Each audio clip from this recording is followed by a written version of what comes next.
আমাদের যাওয়ার ছিল হচ্ছে কাঞ্চনজঙ্ঘা ট্রেনটাতেই, কিন্তু গতকালকে কাঞ্চনজঙ্ঘা এক্সপ্রেসে অ্যাক্সিডেন্ট। আসো, আমি যাব না, তুমিও যাবে না। ভয় কি? আসো আসো, আমি যাব না, তুমি বলেছি নিচে আসো। আমি যেতে চাই না, তুমিও যাবে না। ভয় কিসের? আসো না বাবা, আমি গাড়িতে চলে যাব। কিন্তু না, আমার ভয় লাগছে। ভূতুরে জায়গা মনে হচ্ছে। এত যন্ত্রণা করছিল, বমি পাচ্ছিল, মাথা ঘুরছিল। ওইদিকে স্টেশনে চুরির পর চুরি হচ্ছিল, আর আমি এদিকে সোনার চেন পড়ে গেছিলাম। আমার পাহাড়ে ঘুরতে গেলে এরকম কিন্তু বিপদের মুখে পড়তে হয়, আমি জানতাম, কিন্তু সামনাসামনি যখন নিজে পড়লাম তখন বুঝতে পারলাম ব্যাপারটা কিরকম ফিল হয় আর কি। তো ওইদিকে ধস নেমেছিল, গাড়িটা আটকে পড়েছিল, দাদা গিয়ে পুরো 2-3 জন মিলে ঠেলে গাড়িটাকে তুলে দিয়েছিল। আর এইদিকে দেখো লাস্টে আমরা কিন্তু ঝর্ণার কাছে চলে এসেছিলাম। আর নিশিতা এদিকে এত দুষ্টুমি করতে পারে, আমার গায়ে জল দিচ্ছে, আমাকে ভিজিয়ে দিচ্ছিল জিৎ নিশিতা। লাস্টে কিন্তু ওরা বলছে আমাদের দিও না, আমাদের দিও না, কিন্তু তারপরে কিন্তু আমি দিয়েই দিয়েছিলাম। তো দেখো এরকমই চলছিল আমাদের মজাটা আর কি। তারপর আমরা চলে গেছিলাম খেতে, আর এইদিকে খাবার দাবার কোয়ালিটি অনেক ভালো ছিল। আর আমরা গেছিলাম ইচ্ছেডানা অফবিট ডেস্টিনেশনের তরফ থেকে। তোমরা চাইলে তোমরাও যেতে পারো, কন্ট্যাক্ট নাম্বার আমি দিয়ে দিলাম, তো তোমরা যাও, তাড়াতাড়ি কন্ট্যাক্ট করো। আর এদের সাথে কিন্তু তোমরা যোগাযোগ করে ঘুরতে যেতে পারো, অ্যাডভেঞ্চার করতে পারো। তারপরে কিন্তু এইদিকে আমি আমার বরের ভাতটা আগে বেড়ে দিচ্ছিলাম, কারণ ও বলছিল ওর প্রচুর খিদে পেয়ে গেছে, কারণ সকাল থেকে সে খাওয়া হয়নি দুপুর পর্যন্ত, তার জন্য ওর ভাতটা দিয়ে দিচ্ছিলাম আর কি। আর এইদিকে কত সুন্দর সিস্টেম দেখো, বুফে সিস্টেম, নিজের খাবারটা যতটা লাগবে তোমরা নিজেরাই নিয়ে নিতে পারো।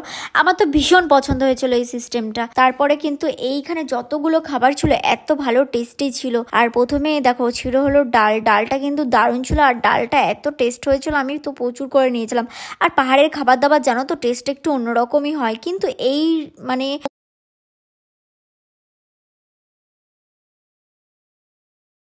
তারপরে ছিল হলো পটল দিয়ে আলু দিয়ে তরকারি। ওইদিকে দাদাও নিয়ে নিচ্ছিল দাদার খাবারটা, কারণ সবারই প্রচুর খিদে পেয়ে গেছে কম বেশি। তারপরে কাতলা মাছের পিসগুলো ছিল কত বড় বড়, আমি বলছিলাম বরকে তোমাকে ছোট দেবো নাকি বড় দেবো, ও বললো একটা ছোট থেকে পিস দাও, তার জন্য আমি একটা ছোট দেখে ওকে মাছ দিয়ে দিচ্ছি। সবকিছু সাজিয়ে গুছিয়ে লাস্টে ওকে দিয়ে দিয়েছিলাম। আর এইদিকে দেখো আমার খাবারটাও আমি বেড়ে নিয়েছিলাম। আমি আলু পটলের তরকারিটা নিয়েছিলাম না, আমি শুধু ডাল আর মাছ নিয়েছিলাম, আর পাঁপড় ভাজা নিয়েছিলাম। আর বাইরে বসে বসে খাচ্ছিলাম ভিউটা দেখতে দেখতে। আর আমরা যেখানে ছিলাম আর কি সামনেই পুরো পাহাড়, সব থেকে টপে ছিলাম। আর তারপরে দেখো আমরা রুমে চলে এসেছিলাম খাওয়া দাওয়া করে। আর জানো তো এখানে সব থেকে মজাদার ঘটনা কি, এই হোমস্টেতে কিন্তু এক একটা রুমের কোনো নাম্বার নেই, এক একটা রুমের কিন্তু এক একটা নাম। আমরা যে রুমটা ছিলাম সেটা হলো কাঞ্চনজঙ্ঘা। রুমে ঢুকে তো পুরো ক্লান্ত হয়ে গেছিলাম। আর এইদিকে সাবান শ্যাম্পু ছোট ছোট সবকিছু দিয়ে দিয়েছিল। আর বাথরুমটাও কিন্তু ছিল প্রচুর ক্লিন, আমার কিন্তু ভীষণ পছন্দ হয়েছিল। আর এদিকে আমি ভাইকে সাথে করে নিয়ে গেছিলাম।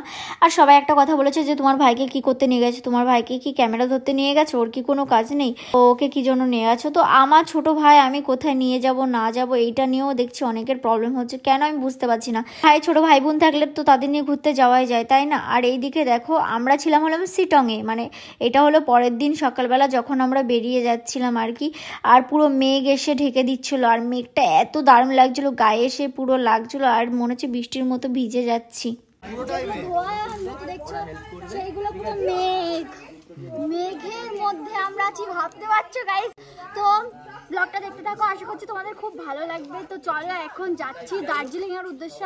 আসো আসো চলো ঘুরতে চলো। যাবো না, তুমি একটুখানি ঘুরাই নিয়ে আসো। কেন কি হচ্ছে তোমার, শরীর খারাপ লাগছে? গাড়ি থেকে মাথা ব্যথা একটু, গাড়িতে আর কান বন্ধ হয়ে যাচ্ছে, আমার শরীরের মধ্যে ভালো লাগছে না।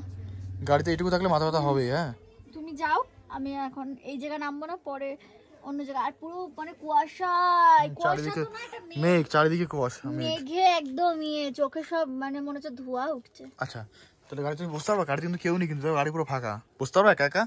চলে আসো চলে আসো, আমার সাথে আসো। আমি একা একা থাকতে পারবো? জোর করে আমার সে নামালো, তো জোর করে না, জোর করে না, ব্যাপারটা তোমাদের চা বাগান দেখিয়ে দিই। ব্যাপারটা দেখো, জোর করে না, ব্যাপারটা কি দেখো, যদি গাড়িতে তুমি একা থাকো ঠিক আছে, এখানটায় কেউ নেই, দেখো একা একটা মেয়ে মানুষ তুমি থাকবা, তোমার সেফটির জন্য তোমাকে ডাকলাম আমি, ঠিক আছে?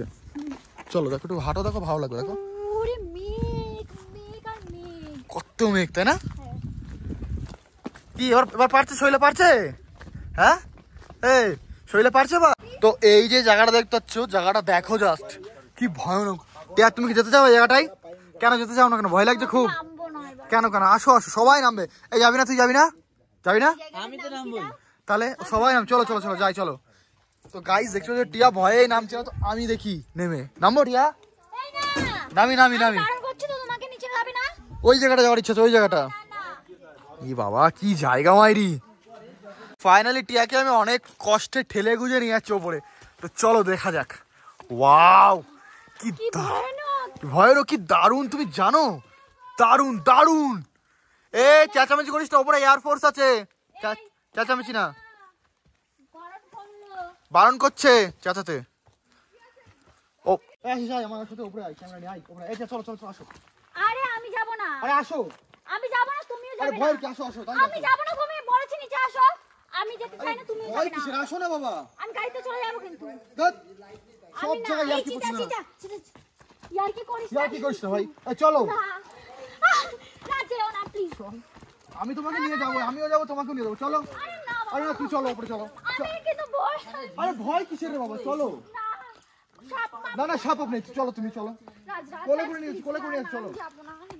আরে আরে আরে চলো। কি লোক মারি তুমি, সবাই তো ওরাও আসছে না তো। না আমার ভয় লাগছে, ভুতুরে জায়গা মনে হচ্ছে। ভুতুরে এত সুন্দর একটা জায়গা আছে না, ভুতুরে মনে হচ্ছে। হ্যাঁ আমার ভুতুরে মনে হচ্ছে। আমি বলছি তুমি যাবে না উপরে। এখানে আর কোনো লোক কি এদিকে ঝগড়া করছে উপরে যাওয়া নিয়ে। হ্যাঁ এটা রাখছে কি রে? আমি বারণ করছি রাজ। এই চলে না, বারণ করছি। আয় আমি বারণ করছি। আরে দাঁড়াও না, যেতেই হবে। আমি বারণ করছি কিন্তু তোমাকে। আরে দেখে না ওটা কি না প্লিজ প্লিজ, একটা ছাড়া যাবে না। আমার ভয় লাগছে। ভয় কিসের? ওরা যাই যাক। এরাও যাচ্ছে, দেখেছো? না না যাক যাক যাক, তুমি যাবে না, তুমি যাবে আরে না। চলো না বাবা। না না প্লিজ, না আমার ভয় লাগছে, চলো নিজে চলো না। ধ্যাৎ, আমার নিজে চলে যাই। কি বউরে মারি, সবাই যাচ্ছে আর আমাকে তুমি যেতে দিচ্ছ না। তারপরে দেখো গাড়ির মধ্যে কিন্তু আমরা সবাই মিলে নাচ করছিলাম আর ভীষণ ভীষণ ভীষণ মজা হচ্ছিল তখন গাড়ির মধ্যে। তখন আমরা শিটং থেকে যাচ্ছিলাম দার্জিলিংয়ের উদ্দেশ্যে। আর এদিকে প্রথমবার আমার জীবনে দেখলাম টয় ট্রেন। আর দেখো তাড়াতাড়ি করে কয়লাগুলো ভেঙে ভেঙে দিয়ে দিচ্ছিল, কি মজাদার লাগছিল দেখতে। আমার তো ভীষণ চড়তে মন চাইছিল, কিন্তু আমরা গাড়িতে ছিলাম জন্য চড়তে পারিনি। পরে ভাবছিলাম যাবো, কিন্তু সেটাও আর সম্ভব হয়নি। আর টয় ট্রেনটাকে শুধু দেখেই গেলাম, উঠতে আর পারলাম না। কখনো যদি আবার দার্জিলিং যায় তখন কিন্তু আমি অবশ্যই টয় ট্রেনে উঠবো। আর টয় ট্রেন দেখো এক একটা কিন্তু এক রকম, একটা ইঞ্জিনে চলছে, একটাই হচ্ছে কি যেন দিচ্ছিল আর কি, সে কয়লাতে নাকি সেটাতে চলছে। তারপরে কিন্তু দেখো দার্জিলিংয়ে এসে কিন্তু প্রচুর শীত লাগছিল। এদিকে আমি একটা হোয়াইট কালার ড্রেস পরে নিয়েছিলাম, আর সোয়েটারটাও পরে নিয়েছিলাম বেবি পিঙ্ক কালারে। সবাই কিন্তু আবার ওইদিকে সাজছিল, আর নিশিতা কিন্তু একটা ড্রেস পরেছিল। ফাইনালি আমরা দার্জিলিং চলে এসেছি। আর এইদিকে দার্জিলিং কিন্তু ঠান্ডা আছে, প্রচুর ঠান্ডা। সোয়েটারটাও পরে নিলাম, আর আজকে পরেছে একটা হোয়াইট কালারের ড্রেস। কিরকম লাগছে? তো চলো এখন যাবো দুপুরের লাঞ্চ করতে, তারপরে ঘুরতে, সবকিছু তোমাদের সাথে শেয়ার করব। চলো। দার্জিলিং এ এসে বাঙালি হোটেল, ভাবতে পারছো আমি তো পুরো অবাকই হয়ে গেছিলাম যে দার্জিলিং এর মধ্যে বাঙালি হোটেল আছে। এদিকে দেখো ঘন্টা দিয়ে দিয়েছিল ডাকার জন্য, আর সমস্ত কাঁসার বাসনপত্র ছিল। তো ভীষণ ভালো লাগছিল, মনে হচ্ছিল কি কলকাতায় চলে এসেছি আর কি। আর আমাদের এই ঠিক বা সাইডে আর নিশিতা, রিয়াদির বর সবাই মিলে বসেছিল। আর এদিকে রাজ হচ্ছে খাবার অর্ডার করছিল।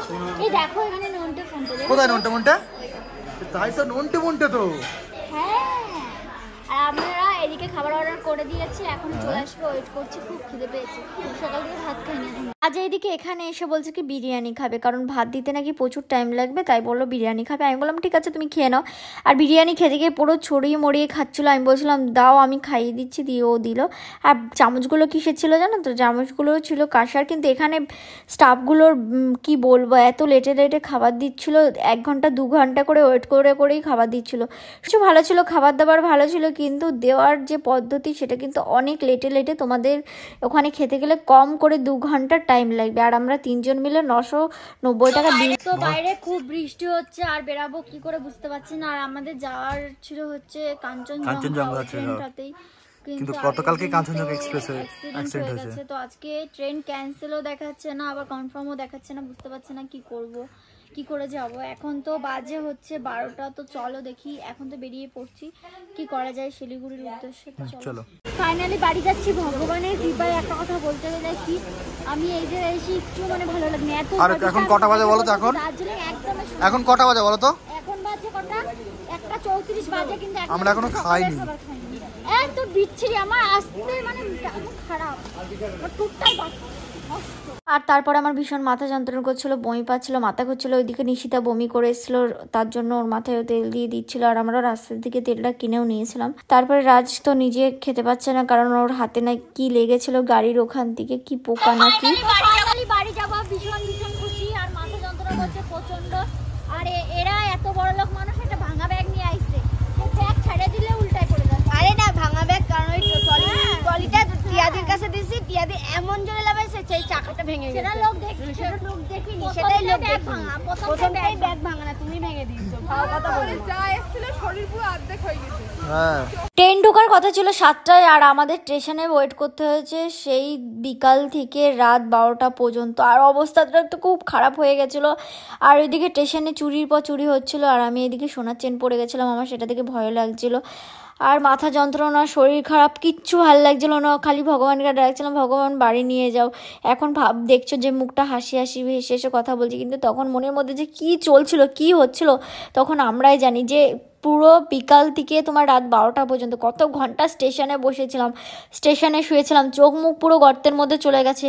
মানে তোমরা ভিডিও দেখেই বুঝতে পারছো মানে শরীরটা কত পরিমাণে খারাপ হয়ে গেছিলো। স্টেশনে একটা সেই চটগুলো পেতে নিয়ে আমরা ওখানেই শুয়েছিলাম রাত 12টা পর্যন্ত। কিন্তু ফাইনালি দেখো নিশিতা, এদিকে আমরা মানে নিজেদের মধ্যে হাসি খুশি থাকার চেষ্টা করছিলাম, কারণ শরীর খারাপ হয়ে গেলে বাড়ি যাওয়াটা কিন্তু খুব মুশকিল হয়ে পড়ছিল আর কি।